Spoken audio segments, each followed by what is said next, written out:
Shri Sahasrara Swamini Moksha Pradayani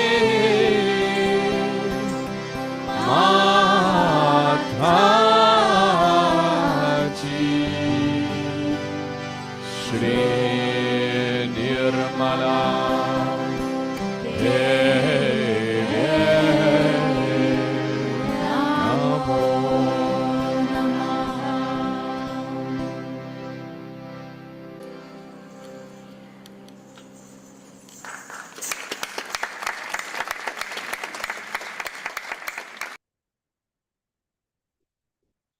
A very nice start to the session tonight. Welcome, Philip. You're almost unmuted. Can you hear me? Yes, you're Oh, good. Very nice to have you with us tonight, Philip. Pleasure to be here. And especially on the subject of Sahasrara. Mm-hmm. So welcome, everyone. I see there's a few familiar names. My sister Pam is there. Hi, Pam. A few others I've seen before, but there's also a few new names there on Zoom at least, maybe on YouTube as well. Don't worry if this is your first time here. We're going to definitely take you along on the journey of going to this Sahasrara Chakra, which is part of our subtle energy system. And Philip, it is the area where we need to get into Sahaja Yoga meditation, into thoughtless awareness, which is the beginning of our Sahaja Yoga journey. Do you want to just talk a little bit about what we're going to get into in depth later? Okay. We'll go through the self-realization, which gets us there initially. It's there. That's the important thing to understand, is that this happens within ourselves. And for those who are new or been a few times before, there's something within us we've got to discover. And this is what Shri Mataji brought into Sahaja Yoga in 1970. And what we've had over the last few weeks on the program are various chakras, which are subtle parts of the tree of life within ourselves, which has a particular character which was placed in us as we evolved. The particular chakra tonight is a one of this era. And for human beings to find their real identity, it's actually within themselves. And those that are actually as seekers and have looked into various spiritual areas would know second birth, yoga, moksha, enlightenment. They all speak of this, something we've got to obtain to give us our reason. And the beautiful thing about Sahaja Yoga, it can happen within us, and that's for us to feel it and allow it to grow and develop through Sahaja Yoga meditation. And then you feel it rather than us saying anything or selling it or strings attached, all this sort of stuff. Because each person has within them the ability to have the yoga or the second birth. And the beautiful thing about it is you can feel it for yourself. And the Sahasrara particularly, as I said before, is the quality within us of this era. We human beings have reached a stage where we do have to find something more subtle, the reason why we're here. Doesn't matter where you're from or what background is. When you're a human, you've got this ability to find it within yourself. And the Sahasrara is the top chakra on top of the head. And when the Kundalini at the base of the spine, which is a residual energy, is awakened and comes through and up out of there, that's what is real, what the yoga word means, union or second birth, enlightened, moksha. And in tradition, you may see a photograph of Buddha with a flowering lotus on top. You may see an early Christian painting of a halo glowing there. You may see a glowing crown, and or flames. And there's been very references historically about this particular area. And it's within each human being to feel this for themselves. And I always relate to people when I first came, I was explained to me and I said, oh yeah, I was a bit dubious. But when I went through the process, which we will go through, I felt something. I went, oh, this is rather lovely. It's an inner thing. It's like we've got this human body which operates rather incredibly, and also on the subtlety energy which looks after it all is this tree of life within us. And we have to understand ourselves. And as Shri Mataji said, we have to become our own teacher to realise. I'm glad you've come back to the tree of life, because I wanted to just elaborate on that a bit. I'm sure for us that the tree of life is actually inverted. That image came to me today, and so it's interesting you're going into that. So it's the roots are in the top of our head, and the plant and the flowers are actually all of our different chakras. Yeah. In our subtle chakras are the flowers. Yeah. The wheels of energy. Because you kind of tend to, when you've got that imagery of the lotus and the 1,000 petals, you've got to kind of invert that and then imagine all of the roots coming out the top. But it's all within us. It doesn't matter, as I was saying before, it doesn't matter where we're from.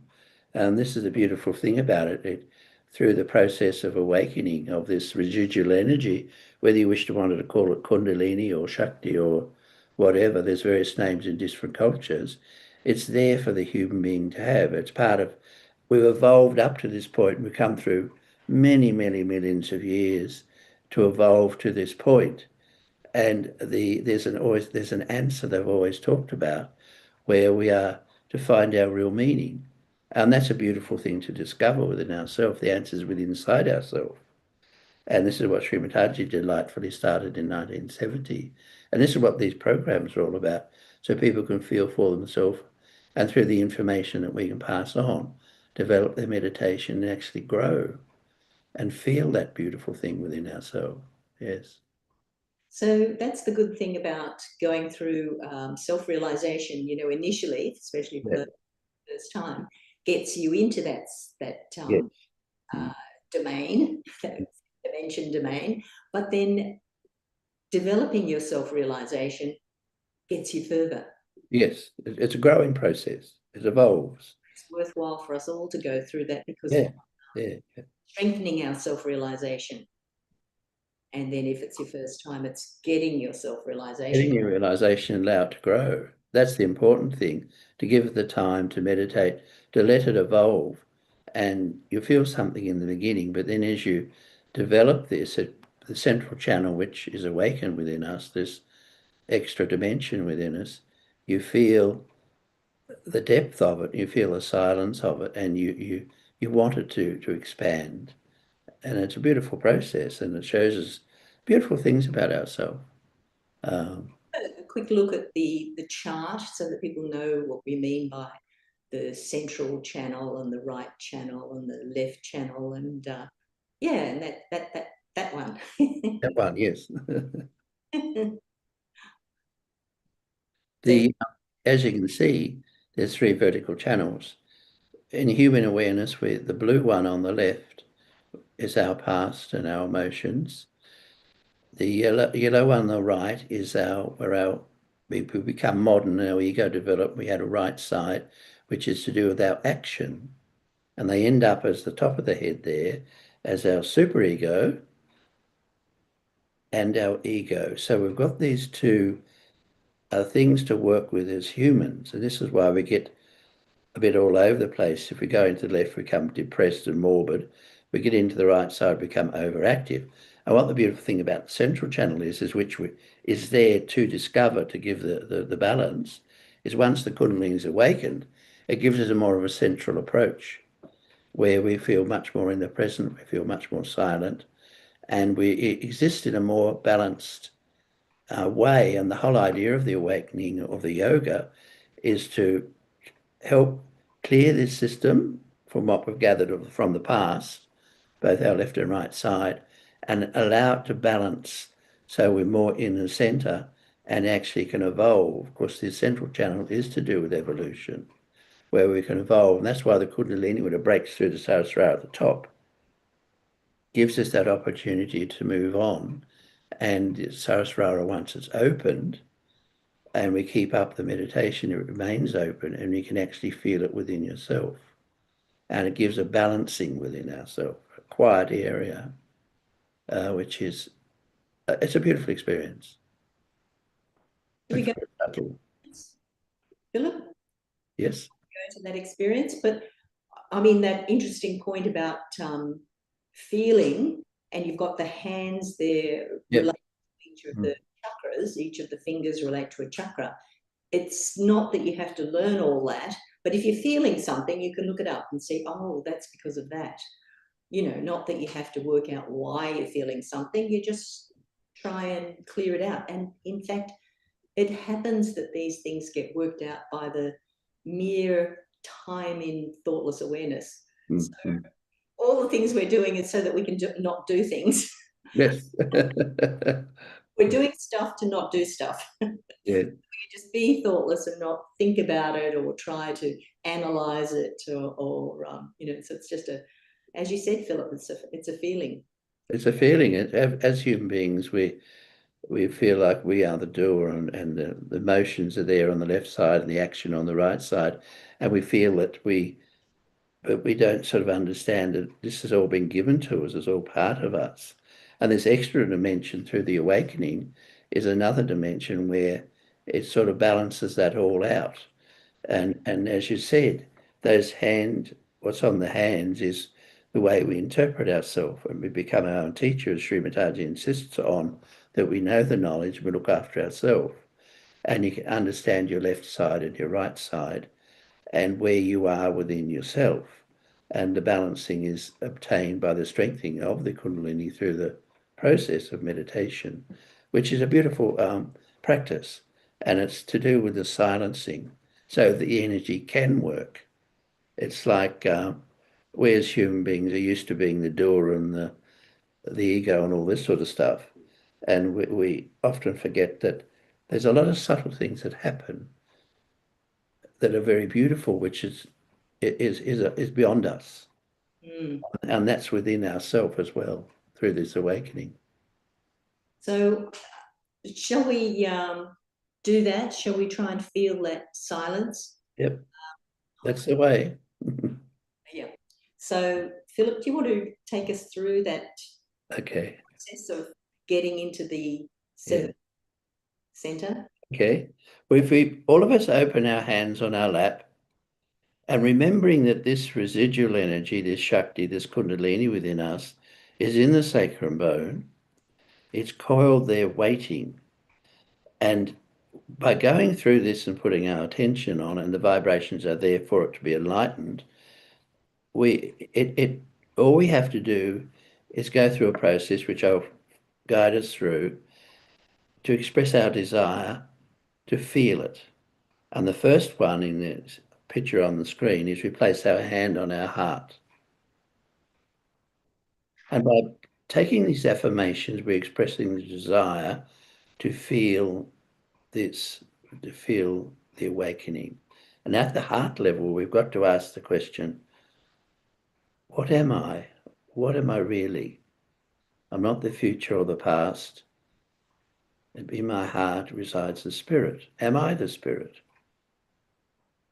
Because this is a vital place, that the heart organ. Inside that heart is that beating pulse of life, which is the eternal rhythm, which is our own spirit. So we can ask the question, am I the spirit? Take our right hand down to the left-hand side of the navel. This is an area that we got to understand about our own ability as our own teacher. Because this is what we are to become, to know the knowledge of ourself. Am I my own teacher? Am I my own master or guru?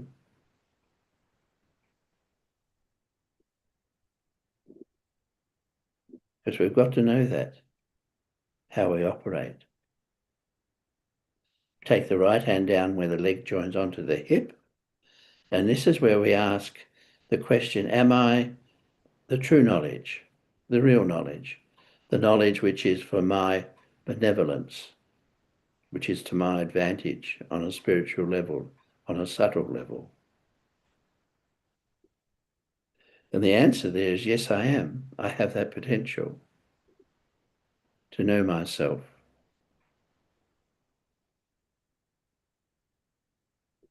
We can say that, yes, I am the pure knowledge. Take the right hand up to the left-hand side of the navel. And here we can affirm that I am my own teacher, because we do have that potential to be that. Our knowledge is within, to learn about ourselves and how to look after ourselves.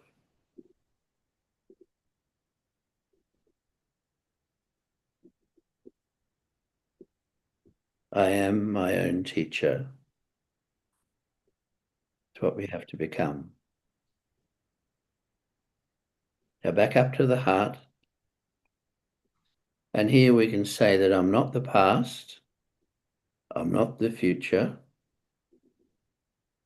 I am the spirit, which is timeless, always in the moment and in the present.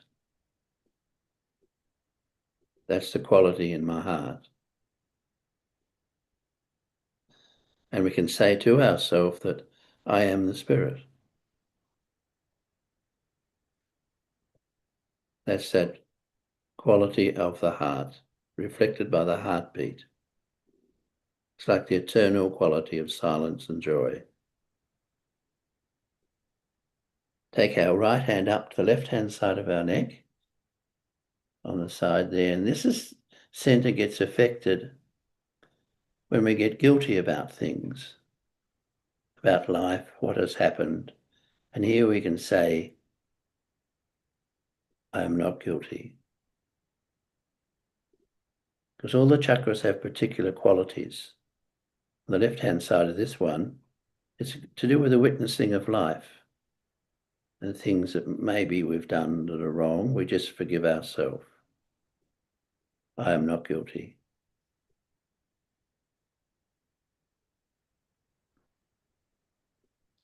I am not guilty.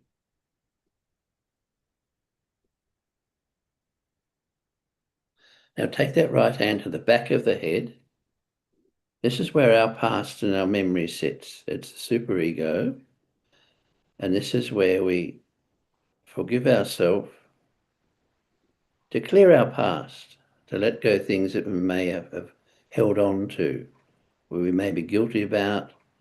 We've got to let that go and understand that we've learnt things from the past, but not to hang on to those things that we can feel wrong about or guilty about. You've got to forgive ourselves. Let it go. I forgive myself. It helps us clear our past. I forgive myself.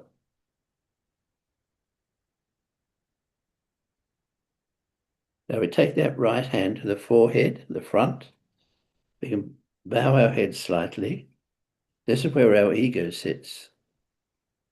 And by saying, I forgive everyone, it allows us to, be more humble. I forgive. It's a great quality, often difficult, but important quality that we forgive. I forgive everyone. It's a great quality. We let things go. I forgive everyone.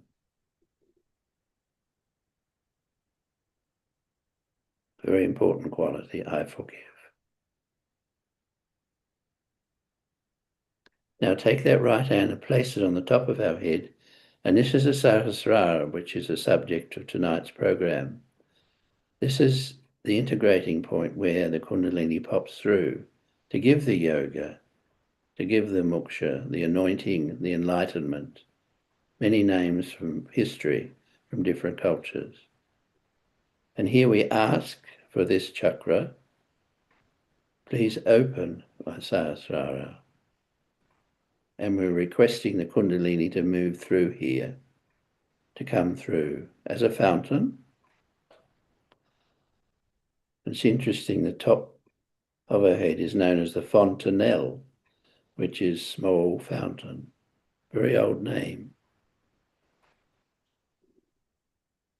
Please open my Sahasrara. You can massage that slightly, or you can ask for yoga, second birth, moksha, same thing. Just desire it and ask for it.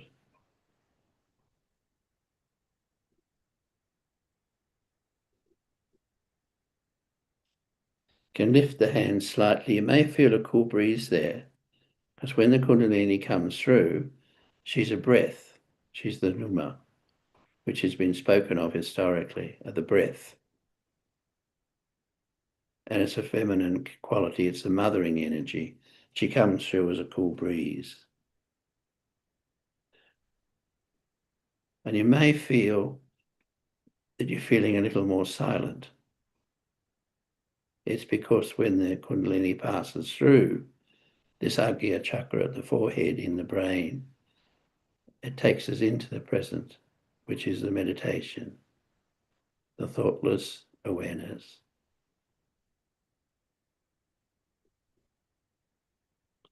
We can take our right hand and lift up the front of our body. And we're encouraging this energy to rise, the Kundalini to rise. and she follows these instructions. She's there for that purpose. You might find if you feel at the top again, it may be stronger and cooler. You may feel cool breeze in your hands to show that the Sahasrara is opened.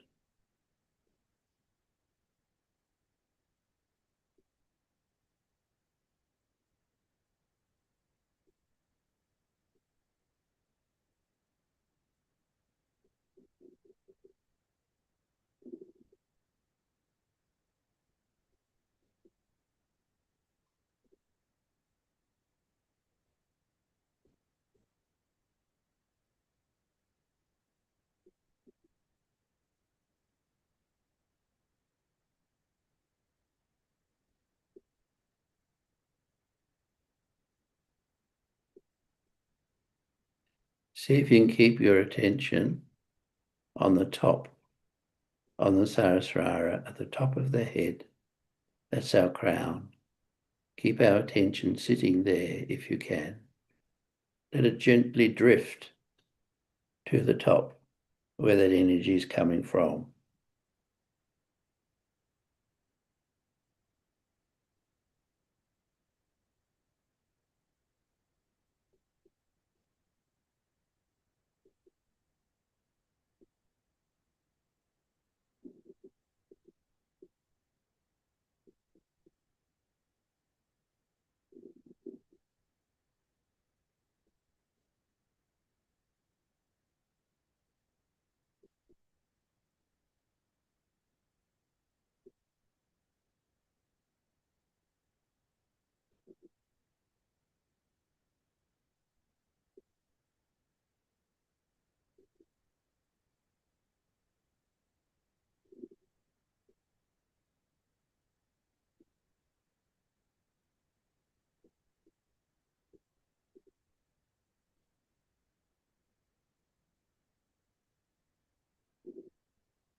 Feel at the top of our head again with our right hand.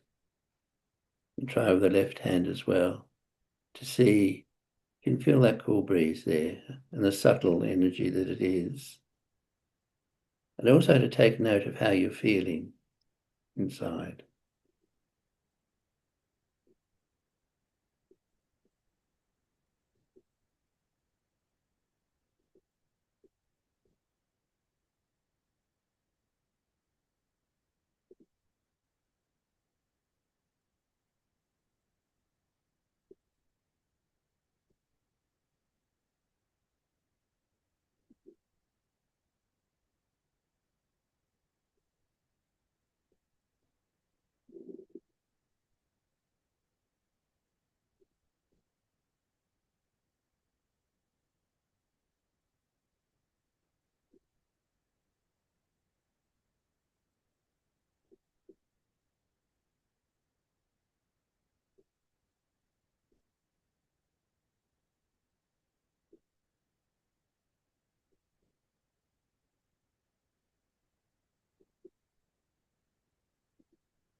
Making a squeaky noise. Will be nice to just carry on with that lovely feeling. We'll, thought we might just hear the excerpt we've got prepared for tonight. It is it's only 10 minutes, but it is the quality. Well, it's from 1981, the talk, which Chaitanya is going to play for us in a second. We've got some subtitles on there, but if you're understanding it okay, no need to actually read the subtitles. It's just such an amazing talk and really takes you deeply into meditation. So hope you enjoy that. Those of you who've been coming for some time, we will give you the link so that you can listen to the rest of the talk if you wish, but otherwise just enjoy this excerpt and we'll go into a second meditation after the talk. Enjoy.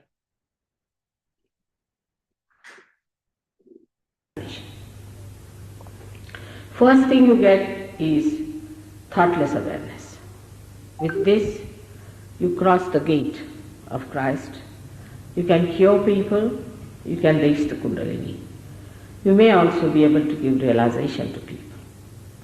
But still, you are capable of falling out. Supposing a person comes with negative forces and fanaticism, he may encompass you and you may go down. But the second stage is called as the doubtless awareness. If you rise into that, then you have no doubts whatsoever. You never fall down. Maybe your Kundalini comes and goes and supplies, and sometimes you feel the catches is all right. But after that, you are so sure of yourself and of your achievement, your self-realization, that you never fall off. But the last one is the very important thing, where many Sahaja Yogis also falter, is the integration. For example, if somebody is born a Christian, he is born. He could have been born a Hindu, he could have been born anything. He could have been a Muslim. Mostly I have seen one fanatic, like a Muslim, if he is a fanatic, he is born today as a fanatic Hindu or a fanatic Christian. These are all fanatics. They go from one swing to another swing and they profess. He'll have a Quran in his hand, this fellow will have Bible in his hand, the another will have Gita in his hand. Three of them are fighting. He says, I am correct, he says, I am correct, and he says, I am correct. Now what is the authority? Even of these books, people will ask, what is the authority of Bible? What is the authority of Gita? And what is the authority of Quran? They'll say, what is the authority of Old Testament? If they ask the authority, what is the answer? And you can ask, what is my authority? You must ask this question. In the beginning, people do ask, what is my authority? My authority is that I give you realization. And you ask a question, Mother, are you the authority? You get vibrations. This is my authority. Then you will understand why Bible is right, Quran is right, and Gita is right. Because of the narrow vision we have. Say we are born as a Christian, then we'll stick on to it. If you are Catholics, we'll be Protestants. If you are Protestant, will you become a Seventh-day Adventist, Pentecostalists, this, that, born again, this, that nonsense. We'll go on ending up like that in a Christian genealogy, from one madness to another madness, achieving nothing, believing into some sort of a theoretical thing, like Seventh-day Adventist. I can't understand. These theories and these things are not going to give you living experience, which is beyond rationality, which is beyond mind, which is baptism, the real sense of the word, where you get this breeze in the hand of the Holy Spirit. But we want to play about with these things with our narrow visions. Now see, one case of Christ. Christ was definitely, as I told you, was Pranava, Onkara, everything was there, no doubt. But when he was born, there were signs and everything. Despite all that, there was a king who wanted to kill him. See the negativity. No intellectual accepted him. No bureaucrat accepted him. No educated person accepted him. He had to actually beg of those very ordinary, mediocre people like fishermen to come and become his disciples. See the situation. And he was allowed to live only for 4 years by these horrible people. They may be born today as Christians and must be saying, we are Christians and Christ and Christ and Christ. That's why Christ has said, I will not recognize you. They might be the people who might have crucified Christ. And they are again crucifying him by denying the living force of the living God. 4 years. Now what can you do in 4 years? I told you 4 years with all my powers. I was struggling with 6 hippies, giving them realization in London city. He never even thought of giving realization because he thought, first of all, they have no brains even to understand what is realization. Whatever he said it very precise and deep. If anything that is narrow has to be deep, which cannot go into the heads of people who just listen to sermons and lectures and read books and sort of have big theories built up into anything. It will only be possible when you get your realization, when you get your collective consciousness, when you become baptized, then only you will be able to see what he talked about. Before that it's only mental activity, quarreling, fighting and living on artificial things. How long are you going to do like that? Your forefathers did it, their forefathers did it, and their forefathers have done it. Now is it not time for you to see that a new age has come?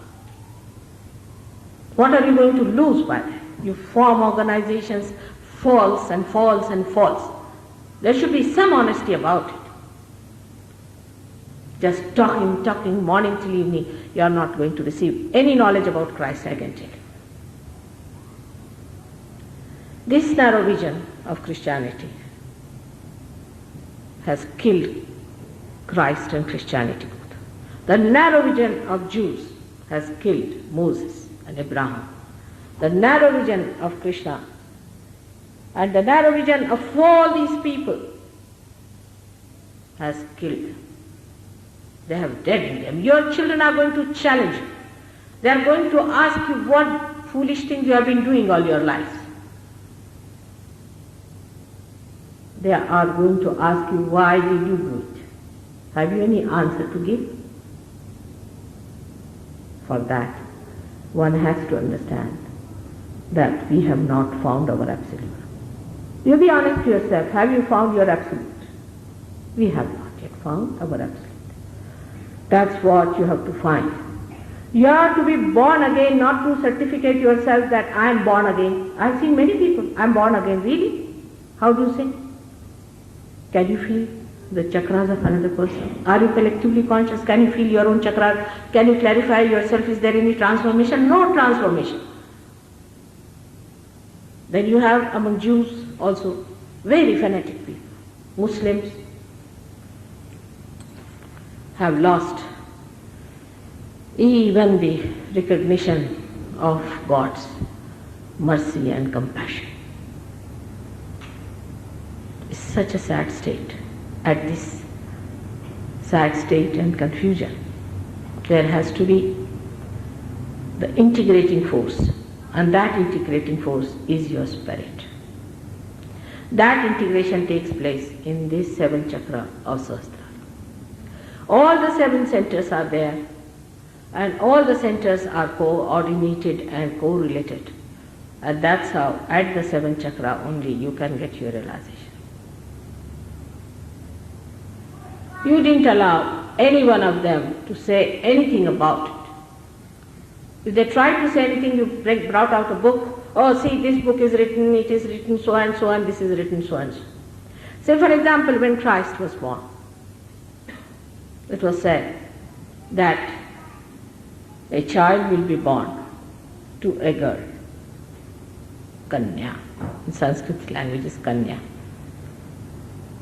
Now in England there was a controversy about it. Now I think the Jews started, maybe I don't know who started, or maybe the Muslims, God only knows. They go into all these details of the thing to find out. They said it was not said that he'll be born of a virgin, but it was said of a girl. So one of the Sahaja Yogis wrote a nice letter to them, of course under my guidance, saying that at the time when Christ was born, even before that, this prophecy was made, and that time a girl meant a virgin. These are not modern times when a woman who is divorced 10 times and 80 years is her age and she's still called as my girl. These are foolish, stupid modern times where there is no difference between a girl and a woman. That time girl meant, even today in India, Kanya means a virgin. Girl means a virgin. It's The same thing. All such things have been raised against either Christ or Moses or Muhammad or this and that. I mean, they are only busy raising things against each other. That's what they are doing. According to them, what they say is the truth. What have they found? First thing, can they cure cancer? Let's see. Let's have this challenge. Can they give peace to anyone? Are they peaceful? Have they been able to get over their adulterous eyes? Any transformation? Nothing. So accept it. Be honest to yourself. You have no business to cheat yourself for anything whatsoever. If you are hypnotized, awaken yourself. Arise and find what is the best, absolute, and the only thing that you have to find, your spirit.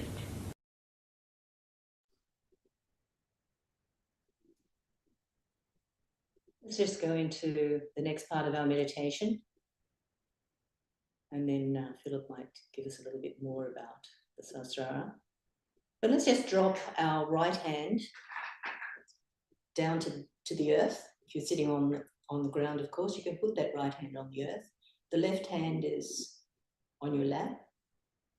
And just allow your eyes to close. And you're asking Mother Earth, please absorb any imbalance, any pressure from my left side, from my past, from my emotions. Mother Earth, please absorb anything keeping me from the present, dragging my attention back to the past. So try to keep your focus, your attention at the top of your head, at that fontanelle bone area, and just allow your own energy, your own kundalini, that mothering energy, to absorb and suck out anything in our past that's hindering our progress, our ability to be in the present.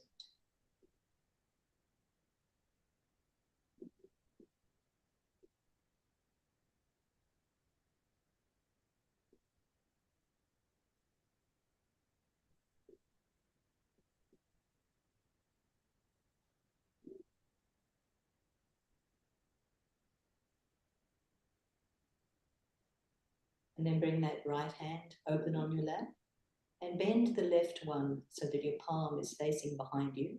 Just keep it comfortable. No need to raise it up, make it hard to hold it there.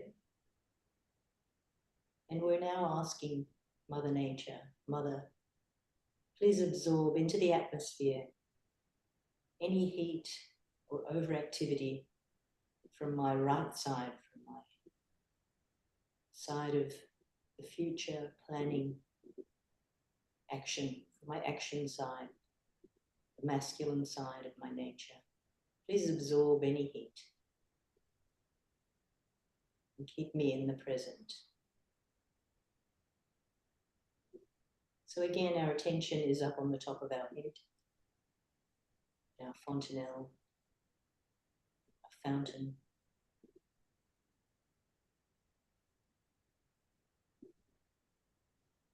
And just allowing our mothering energy to suck out any heat, keeping us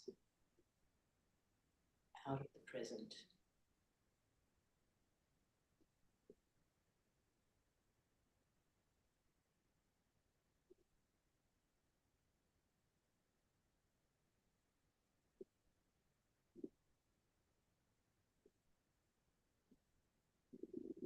So don't forget to breathe.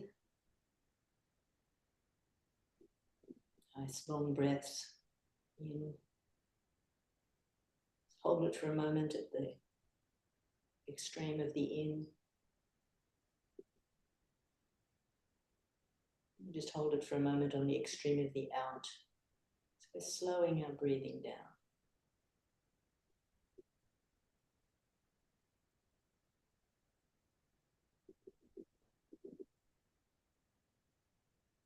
might be aware those hands are, that right hand on your lap might be feeling a bit cooler.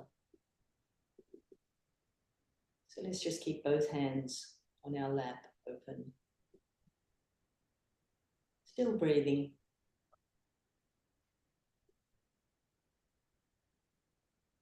In the in-breath, we go through the heart. In the out-breath, our attention goes back up to that Sahasrara, 1,000-petaled lotus.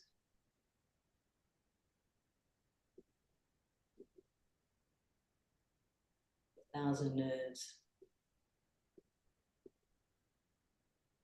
the roots of our tree of life.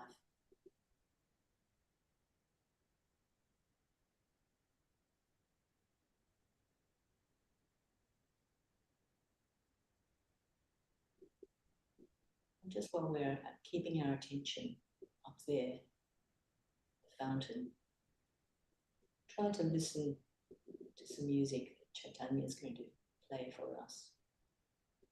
So just allow the music to take you further into that divine cosmic consciousness, fifth dimension it's been called.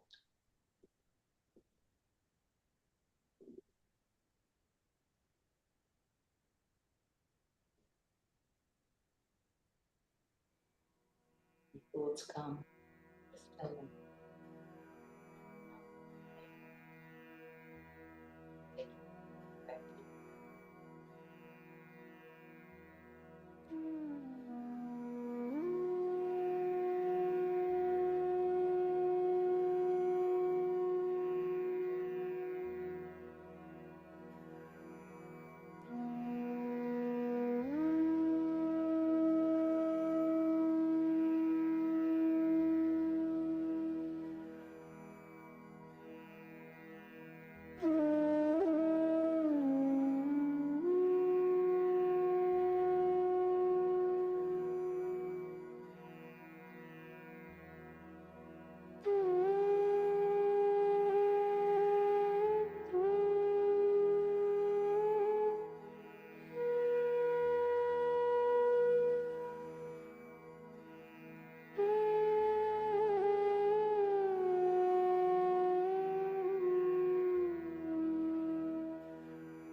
much as we would like to carry on all night. We'll just finish our meditation, and then we've got a few questions for Philip afterwards, and also those of you here on Zoom, prepare your questions. We'll finish our meditation by raising our Kundalini and putting on a bandhan, we call it. So it's your short form for getting into meditation and finishing the meditation. So it's the left hand, and there we go. Chaitanya's got the picture for us. The left hand rises up, the right hand winds around it. So our attention is on that rising left hand. We get up and up to the top of our head, looking at the hands tying a knot. So we'll do that 3 times. Second time, 2 knots. So we really want to keep our attention up there at that 7th chakra. Don't know what I was going to call it then. And I think this is the 3rd time, so we're doing 3 knots. And then now with those lovely vibrations we've got flowing in our hands, we're going to protect ourselves, which is with a bandhan, with our hands always facing our body, going over in a rainbow, over and back for each of our chakras. So we'll do this 7 times. And it doesn't matter if you lose count and don't do the right number. It's all with the intention. Our heart is in it, and our intention is to spread those lovely vibrations over our aura, so we don't get any negativity butting into our lovely life. And that's how you will start and end your meditation from here on in.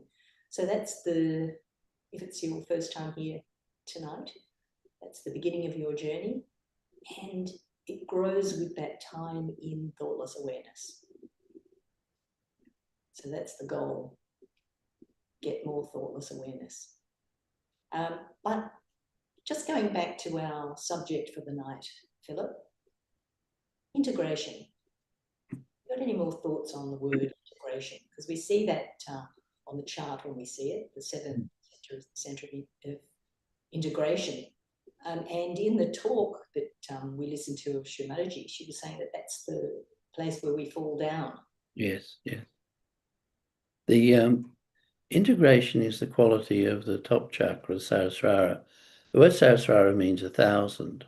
Mm-hmm. It's supposed to be 1,000 nerve endings here, they say, even on the physical. And when this is awakened and develops, all the qualities of the chakras within the body below the Sahasrara become one, and that's integrated. In other words, all the qualities come together as the chakras clear, and you feel much more integrated and centered. And you realize that, as Shri Mataji was saying quite strongly, that there is a difference. There is the relationship between humans of these different areas, and they all have a meaning and a logic. And it happens when we get our realization. You understand that these things are integrated, that they do belong together, and you feel that within yourself. This becomes one within. And the practice of meditation each day, by raising our Kundalini, putting on a bandhan, and letting this energy develop. I'm sure there's information that's given to show you how to do this, to allow this energy to do its job, because it's been placed within us at a certain time to be awakened, so we can become integrated. We become much more silent. We become more on the central channel, which it opens, and you're more in the middle. You're more on a balance, and you're more in that centered area. You still have your left and right there, and you can go into your left and into your right. They have useful qualities as well, but the more you do it, the more you come into the middle, and they're intertwined with the left and right, and the positive aspects of left and right show themselves within ourselves. That's the integration. It all becomes together. And the only thing that I can say to people who are new is to do it each day. let this mothering energy, the Kundalini, develop and strengthen, because it's there to work out our system. We've got to let it work on our chakras. And as you gain the knowledge and become your own teacher, you find ways of balancing and working on the chakras and various practices we have. And the whole aim is to be integrated. And when you touch on that and feel it, it's a very beautiful place to be. Anyone got any questions they would like addressed? Feel free to put them in the chat. Chaitanya, do we have any questions? I think we might be all flawless. Probably what's happened. So otherwise, we'll maybe we can put on a bit more music, and if you wish, maybe another 5 minutes of meditation. Put a nice video on and let everyone meditate for a bit longer. Although thank you, Tanisha. Tanisha's given her thanks for nice. Yep, thank you, Tanisha, for coming. Yep, so let's do that, Chaitanya. Let's have some music for meditation for a bit longer. Thanks for joining us, everyone, and we look forward to being with you for a lovely meditation next week. I had a lovely meditation. How about you, Philip? Thank you, and make sure you meditate each day. That's important, and allow it to grow, because it's a beautiful place to be, and we're meant to be in that state. So thank you, Lynn. Yeah. Thanks, Philip, for joining us. Thanks, everyone. See you next time. Thank you.